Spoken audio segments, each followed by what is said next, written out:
Halo pemirsa B430, apa kabar Anda hari ini? Membawakan program ini adalah salah satu sukacita saya yang terbesar. Dan saya sekarang berada di Taiwan, tepatnya di kota Taipei. Dan di sini dingin sekali karena ini adalah musim dingin di sini. Tapi saya senang bisa membawakan program ini kembali kepada Anda karena seseorang pasti akan diubahkan. Kenapa saya pilih Taiwan? Karena Taiwan punya suatu sejarah yang sangat istimewa dalam kehidupan saya. Yang hari ini menjadi topik pembicaraan kita, saya akan membawakan sebuah ilustrasi tentang doa. Dan dari tempat ini, saya banyak secara pribadi alami. Pada waktu umur 6 tahun, saya pernah sekolah di sini selama 1,5 tahun. Bukan karena ingin menempuh pendidikan, maka saya pindah negara. Tapi karena awal mulanya alasan medis. Saya datang ke sini untuk berobat. Orang tua taruh saya di sini, namun saya tidak sembuh juga. Suatu hari, saya berjalan dari rumah ke sekolah. Di tengah jalan, saya disetrum oleh setrum sorgawi.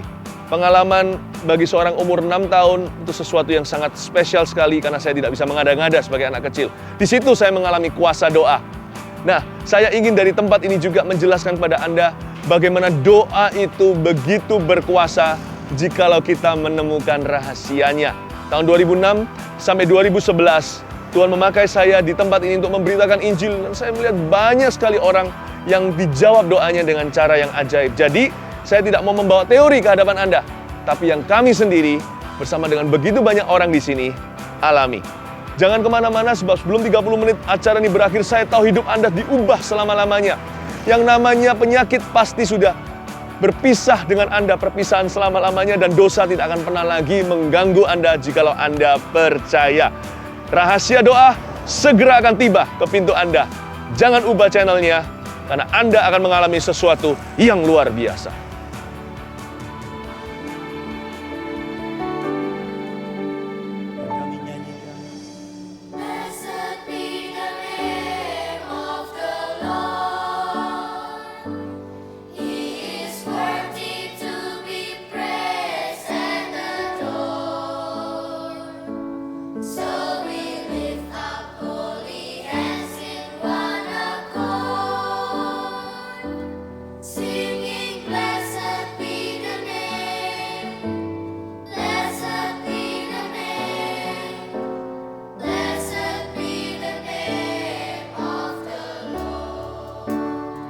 Mari angkat suara.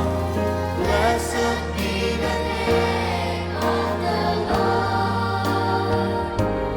He is worthy to be praised and adored. So we lift up holy hands in one accord, singing, blessed be the name.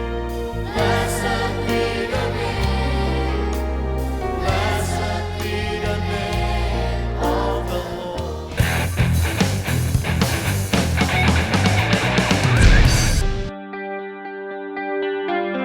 Pemirsa, saya sudah tidak sabar untuk mengupas kebenaran yang satu ini, rahasia doa, lapis demi lapis, Roh Kudus akan terangi. Saya ajak kita berdoa, bergantung pada Allah, bukan pada kekuatan kita untuk memahami.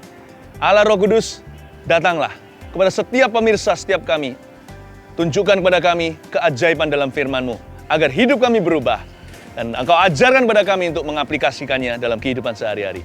Dalam nama Yesus, amin. Mari kita baca Alkitab sekarang di Matius pasal yang ke-6 ayat 5, judulnya Hal Berdoa Pengajaran Yesus Kristus. Dan apabila kamu berdoa, janganlah berdoa seperti orang munafik. Mereka suka mengucapkan doanya dengan berdiri dalam rumah-rumah ibadat dan pada tikungan-tikungan jalan raya, supaya mereka dilihat orang. Aku berkata kepadamu, kata Yesus, sesungguhnya mereka sudah mendapat upahnya. Hal pertama, rahasia doa yang harus kita pelajari adalah doa bukan untuk didengar orang. Doa bukan untuk dilihat manusia. Jadi jangan terlalu khawatir dengan yang namanya performa. Asal hati kita punya motivasi cari Tuhan, dalam susah maupun dalam senang, dalam keadaan baik-baik atau masalah, Tuhan pasti akan dengarkan. Tapi kalau doa itu dari awal motivasinya sudah salah, supaya bisa dikagumi orang, doa kita sudah gagal dari mulanya. Tuhan ajarkan dan peringatkan jangan kita menjadi orang munafik. Orang seperti ini sudah dapat balasannya, yaitu pujian orang. Kita nggak mau doa kita cuma dipuji orang, sayang sekali. Kita nggak dapat apa-apa. Itu cuma kata-kata kosong dan hampa belaka. Yang kita harapkan adalah doa itu dijawab oleh Tuhan dari atas. Sehingga mujizat terjadi. Kalau Tuhan jawab doa, pasti beda dengan manusia. Hanya dia yang bisa melakukan, yang hanya dia bisa lakukan, yaitu mujizat. Dan itu adalah bagian Anda yang tulus mencari wajahnya. Kita lihat ayat berikutnya. Ayat ke-6 berkata, "Tetapi jika engkau berdoa, masuklah ke dalam kamarmu, tutuplah pintu, dan berdoalah kepada Bapamu yang ada di tempat tersembunyi. Maka Bapamu yang melihat yang tersembunyi akan membalaskannya kepadamu." Rahasia doa berikutnya adalah fokus kepada Allah yang menjawab doa. Jangan fokus kepada manusia atau diri sendiri. Kalau kita bisa berdoa seperti ini, percayalah doa kita didengarkan oleh Tuhan. Karena Tuhan itu melihat hati. Jadi, kalau kita lagi sendirian, justru itu adalah saat emas untuk kita berseru pada Tuhan. Jangan berkata begini, loh aku ini sendirian. Siapa yang peduli? Andai ada pendeta di sini, andai ada teman-teman gerejaku, andai ada yang kuatkan aku. Bolehlah. Memang Tuhan panggil kita untuk hidup berkomunitas. Manusia itu adalah makhluk sosial. Jadi penting juga untuk kita saling menguatkan. Tapi ujian sesungguhnya setelah kita berdoa adalah ketika kita tidak ada siapa-siapa yang kita bisa gantungkan iman ini. Pada saat itulah Tuhan menjadi semakin nyata. Contohnya, banyak orang senang sekali ketika datang ke gereja, mereka merasa dikuatkan. Iman mereka menyala. Sangat baik itu. Itu sangat perlu. Malah saya anjurkan kalau Anda belum pernah ke gereja, pergilah. Iman Anda akan dikuatkan. Tetapi belajar juga untuk memupuk hubungan yang pribadi yang ditemukan di tempat tersembunyi tersebut dengan Allah. Itu yang disebut dengan keyakinan, bukan ikut-ikutan.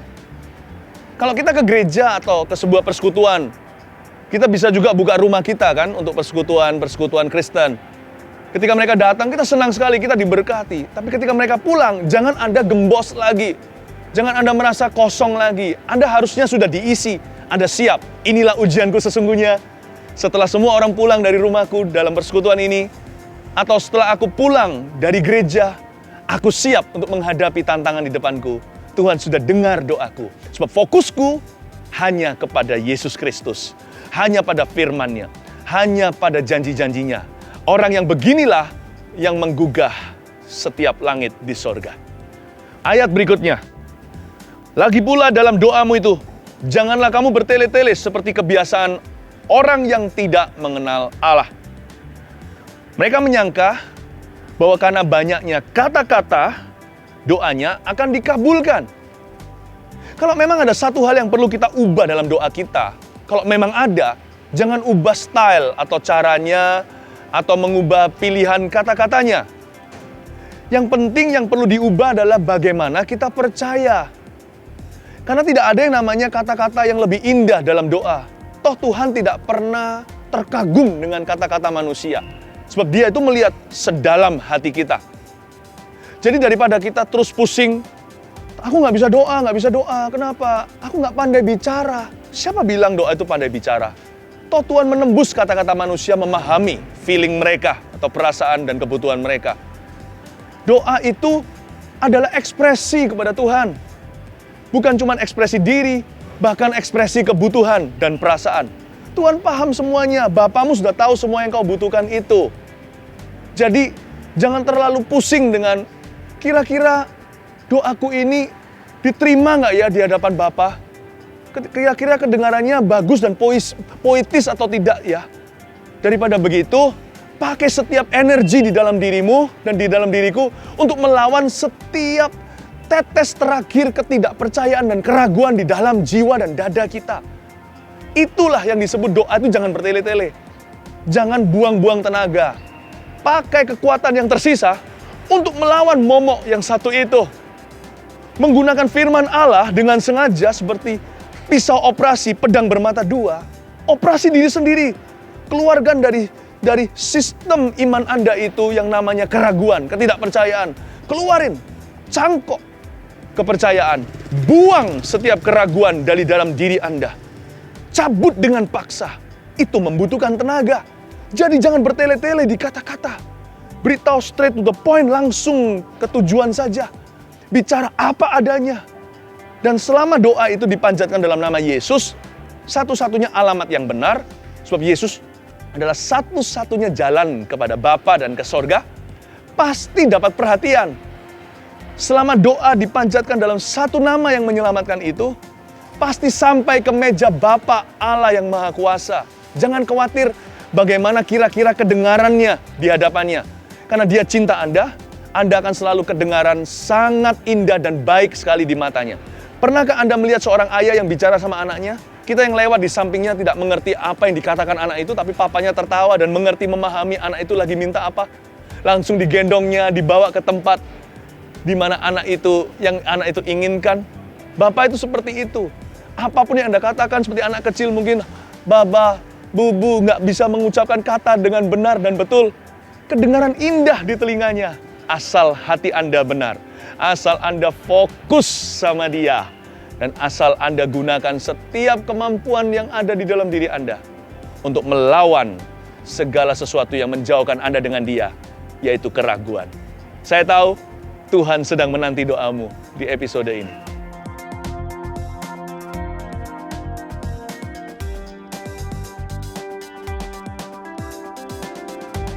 Rahasia doa berikutnya ini sudah bukan rahasia sama sekali. Siapa yang tidak tahu doa Bapa kami? Diulang-ulang berkali-kali di gereja-gereja dimanapun juga di seluruh dunia. Kita baca ayat-ayatnya, kita baca doa ini. Mari bersama-sama di ayat yang ke-9 berkata demikian. Karena itu berdoalah demikian, kata Yesus. Bapa kami yang di sorga, dikuduskanlah namamu. Kalimat pertama dari doa Yesus di sini yaitu Bapa kami yang di dalam sorga, dikuduskanlah namamu, merupakan kalimat yang paling penting karena menunjuk kepada seorang pribadi yang menjawab semua doa, yaitu Bapa di dalam sorga. Jadi doa itu adalah sebuah hubungan pribadi, bukan sekedar sebuah metode belaka, apalagi mantra.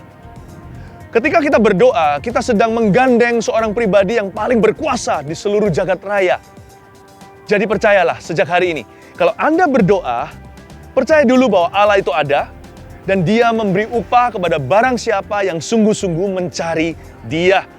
Ayat berikutnya, Yesus berkata, datanglah kerajaanmu, jadilah kehendakmu, di bumi seperti di sorga. Ketika kita berdoa, penting untuk kita ketahui, kita harus berserah penuh kepada Tuhan. Jangan kita berdoa mencoba memanipulasi Allah hanya untuk kepentingan pribadi kita. Allah tahu apa yang kita butuhkan. Tapi minta supaya Dia memerintah terlebih dahulu. Tuhan tidak mau dikurangi porsinya. Bukan karena Dia egois, tapi karena Dia tahu satu-satunya cara kita untuk mengalami jawaban doa adalah kalau kita berserah. Tuhan harus menjadi raja di atas hidup kita.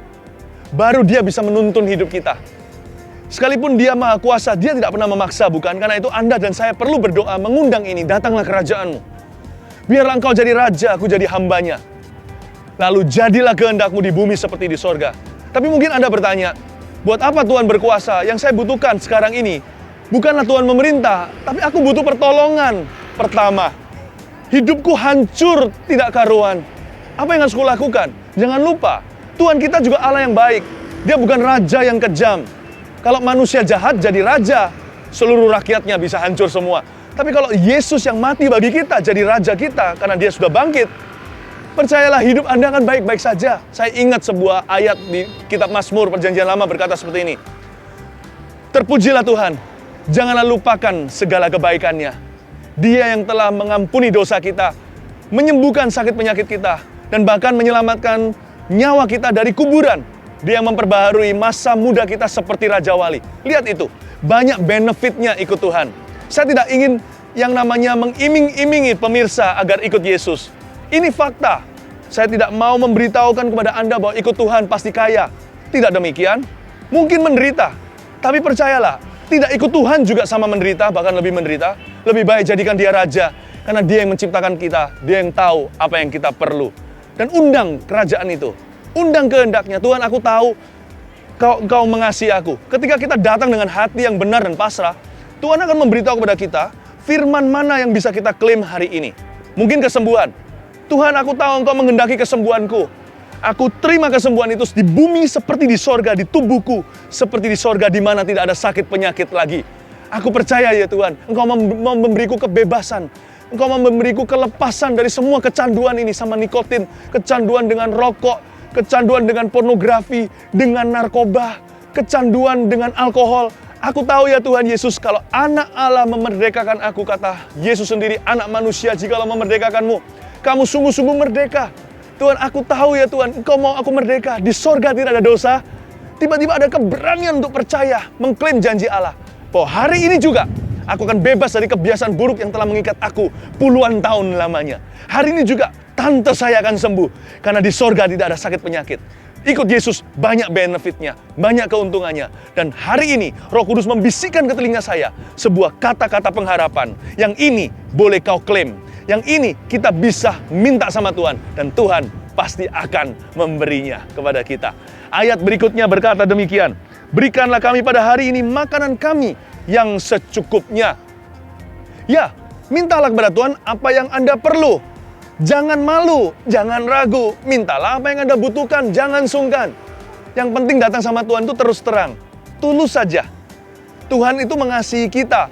Dia nggak cuma peduli dengan kebutuhan rohani kita. Dia juga peduli dengan kebutuhan jasmani kita. Dan masalahnya banyak orang nggak percaya Tuhan bisa isi yang itu. Tuhan itu kan cuma roh. Atau bahkan ada orang nggak percaya Tuhan itu sama sekali ada.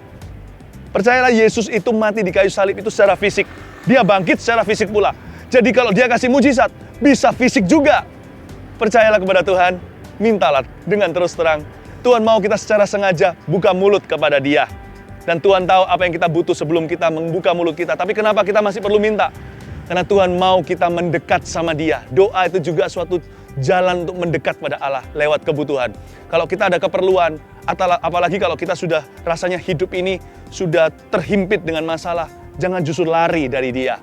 Pakai itu sebagai kesempatan emas untuk datang mendekat. Sebab nanti bukan cuma mujizat fisik diberikan, terutama mujizat hati. Hati Anda tidak akan pernah sama lagi. Dan itu yang menggaransi selama-lamanya Anda bisa ikut Dia. Ayat-ayat berikutnya semakin luar biasa. Alkitab berkata, Yesus ajarkan, dan ampunilah kami akan kesalahan kami, seperti kami juga mengampuni orang yang bersalah kepada kami. Dan janganlah membawa kami ke dalam pencobaan, tetapi lepaskanlah kami daripada yang jahat. Karena Engkaulah yang empunya kerajaan dan kuasa dan kemuliaan sampai selama-lamanya. Amin. Kedua ayat ini istimewa sekali karena Yesus sedang mengajarkan kepada kita untuk hati-hati dengan musuh dalam selimut. Dan musuh tersebut ada dua kategori. Yang pertama lebih mengerikan sebenarnya karena itu di dalam kita. Yesus beritahu sini kalau kita berdoa harus transparan. Allah kita Maha tahu, minta cek dan recheck dengan Tuhan. Apakah ada sesuatu yang salah di dalam diri kita yang potensi menjadi penghalang doa kita sendiri? Yang pasti, salah satunya yang paling bahaya adalah orang yang tidak mau mengampuni. Hati yang seperti itu yang mendendam, menyimpan kesalahan, yang dipenuhi kepahitan. Yang seperti itu doa belum juga diangkat, sudah jatuh ke tanah dan hancur semua. Tuhan ajarkan untuk kita terbuka. Ketika berdoa mungkin Tuhan tidak langsung jawab doa kita, tapi Tuhan koreksi kita dulu. Sikap hati kita dibenerin dulu. Nggak apa-apa. Itu pun sudah jalan mendekat kepada jawaban doa itu sendiri. Dan Tuhan beritahu untuk kita belajar mengampuni. Seringkali itulah musuh yang tidak kelihatan. Di dalam diri kita, kita masih menyimpan suatu perasaan negatif terhadap seseorang. Tuhan mau kita berserah total. Ingat bukan, tadi saya sudah katakan bukan? Kalau kita berdoa, berserah kepada kehendak Allah. Biarkan Dia memerintah. Kalau Dia minta sesuatu, berikan. Berarti Dia sungguh-sungguh menginginkan. Dan itu pasti baik buat Anda. Dan kalau Anda berikan, Tuhan tidak pernah berutang. Tuhan pasti akan memberkati kehidupan Anda. Yang kedua, kategori kedua itu yang faktor luar. Jangan tuntun aku dalam pencobaan. Di luar sana bahaya, banyak jebakan. Dan bebaskan aku dari yang jahat. Saya tahu ada aktivitas roh jahat di sekeliling di seluruh dunia ini. Karena sebelum Yesus datang kembali, Dia dihakimi. Setan masih bebas menyesatkan. Kadang-kadang ada banyak hal yang terjadi dalam hidup ini, itu tidak selalu memang, tapi tidak disangkali ada juga yang perbuatan iblis. Penyakit, penyakit tertentu yang betul-betul karena ada seseorang kesurupan setan. Ada juga yang karena diguna-guna. Ada juga orang yang karena dijebak. Ada orang yang kena pengaruh buruk orang lain yang juga penuh dengan kuasa kegelapan. Kalau kita tahu, sekalipun kita nggak mengerti sumbernya dari mana, kalau detik di mana kita menyadari ada kuasa kegelapan menyerang kita, keluarga kita, tubuh kita dalam bentuk sakit penyakit, atau keluarga kita dalam bentuk ketidakharmonisan, orang ketiga yang sengaja untuk merongrong rumah tangga kita. Apapun juga, pakai otoritasmu, katakan dalam nama Yesus, seperti Yesus katakan, iblis, enyah dari aku. Pakai kalimat otoritas, dalam nama Yesus, Tuhan, bebaskan aku dari yang jahat. Lalu lihat iblis, pandang matanya, seolah-olah secara simbolik saya berkata, katakan dengan tegas ke wajahnya, minggir, mundur di dalam nama Yesus. Lihat, ketika Anda lakukan itu, dengan tekun dan terus tidak kecewa, mujizat tiba-tiba akan mengetuk pintumu. Sesuatu akan terjadi. 2 ayat terakhir, lalu kita selesai dan berdoa.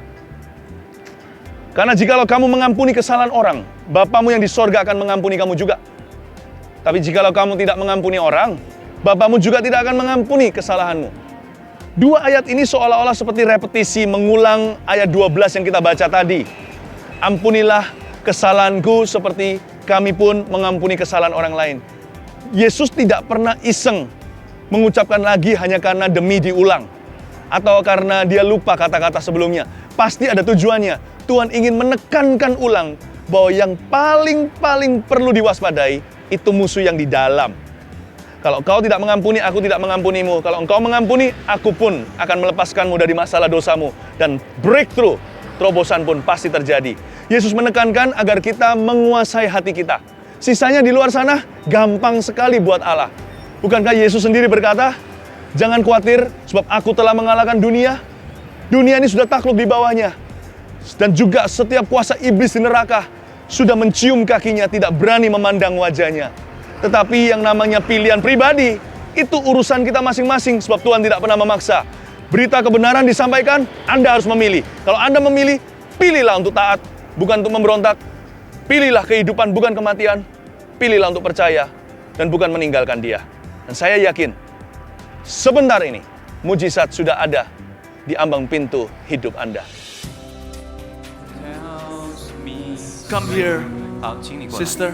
牧师，这位姐妹10年前发生了车祸， 10 years ago, she made an accident, 那么她的脊椎骨就弯曲了， so her vertebrae was crooked, 压着她的神经线。 and it presses on her 她 nervous 站在 solution. 同工为她祷告的时候呢， Now, when we prayed for her, 她感觉到全身都很热。 now she felt a warmth coming through her body, 祷告完了之后不再痛了， and after prayer, no more pain.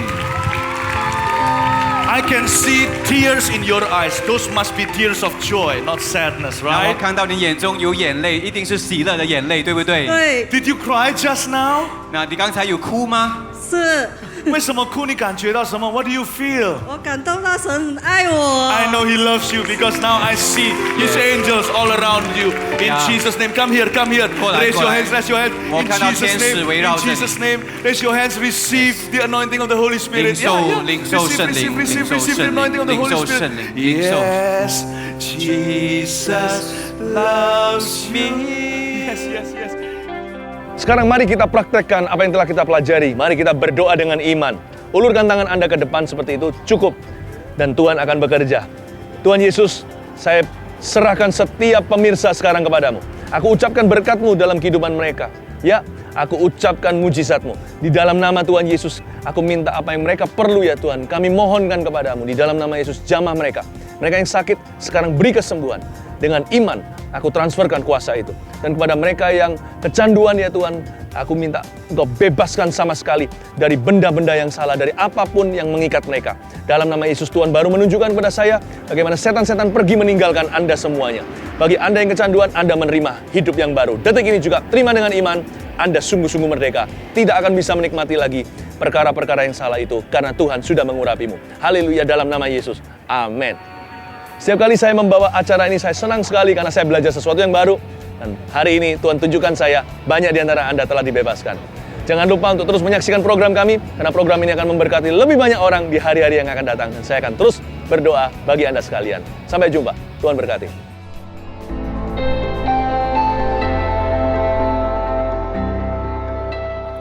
Shalom, damai sejahtera bagi setiap Anda. Saya punya kabar baik dan ini harus saya umumkan sendiri. Catat di agenda Anda tanggal 25 dan 26 April ini, tepatnya hari Jumat dan Sabtu malam, di kota Surabaya akan diadakan Festival Kuasa Allah. Ini bukan ibadah atau kebaktian biasa, namun sebuah perjumpaan yang tak terlupakan dengan Tuhan Yesus. Saya pertama kali menerima mandat ini bertahun-tahun lalu dalam sebuah doa ketika Roh Kudus berbicara secara pribadi di dalam hati saya. Adakan Festival Kuasa Allah dan memberi saya arti kata itu sendiri. Festival artinya feast, yang memiliki makna perjamuan. Tuhan berjanji untuk menyediakan hidangan bagi anak-anaknya yang mencari wajahnya. Bagi setiap orang yang sakit, Tuhan sediakan kesembuhan yang begitu ajaib dari hadiratnya dan tangan berlubang paku itu. Setiap orang yang diganggu, dibelenggu, diikat oleh roh-roh setan akan mendapatkan kelepasan. Dan siapa yang membawa orang bermasalah akan ada jalan keluar. Dan tak terhitung pula orang-orang yang hatinya, keluarganya, masa depannya telah diubahkan. Saya mau mengundang Anda untuk datang 2 hari berturut-turut atau 2 malam. Jangan hanya 1 hari saja. Bawa jiwa, bawa teman, bawa keluarga. Bawa setiap orang yang sakit, yang dibelenggu, dan juga mereka yang belum kenal Tuhan. Bawa datang permasalahan Anda ke kaki Tuhan. Datang dengan ekspektasi, sebab Anda bukan sedang menghadiri sebuah program manusia. Anda sedang masuk ke dalam sebuah pengurapan. Saya tunggu Anda, sebab saya tidak menunggu Anda di sebuah gedung. Saya menunggu Anda di dalam hadirat Allah. Sampai jumpa di dalam urapan yang baru.